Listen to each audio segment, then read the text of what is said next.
Hi friends, today question பாருங்கள். ரூபாய் 12,000க்கு 10% வட்டி வீதம் எனில் 2 ஆண்டுகளில் கிடைக்கும் கூட்டு வட்டிக்கும் தனி வட்டிக்கும் உள்ள வித்தியாசம் என்னன்னு கேட்டிருக்காங்க.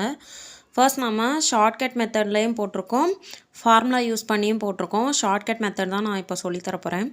அசல் வந்து 12,000, ஆர் வந்து 10%, என் வந்து 2 ஆண்டுகள். என் வந்து 2 ஆண்டுகள்னால நம்ம C1 C2 போட்டுக்கிடணும்.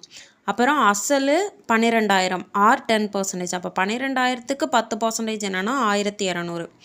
அதே C2வை அப்படியே இறக்கி எழுதிக்கணும் 1,200ன்னு. இந்த 1,200க்கு அகைன் 10% ஃபைண்ட் அவுட் பண்ணோன்னா 120 கிடைக்கும். இப்போ இந்த ஸ்கொயரில் உள்ள வேல்யூஸ் மட்டும் ஆட் பண்ணோம் அப்படின்னா நமக்கு சிம்பிள் இன்ட்ரெஸ்ட் கிடைக்கும். காம்பவுண்ட் இன்ட்ரெஸ்ட் வேணும்னா ஸ்கொயர் ப்ளஸ் ட்ரையாங்கிளில் உள்ள வேல்யூஸ் ஆட் பண்ணோன்னா காம்பவுண்ட் இன்ட்ரெஸ்ட் கிடைக்கும். இப்போ நமக்கு கேட்டது difference between compound interest and simple interest. So இதோட டிஃப்ரென்ஸ் 120. ஸோ ஆப்ஷன் சி தான் கரெக்டான ஆன்சர். ஃபார்முலா மெத்தடும் போட்டிருக்கேன், செக் பண்ணி பார்த்துக்கோங்க. தேங்க்யூ.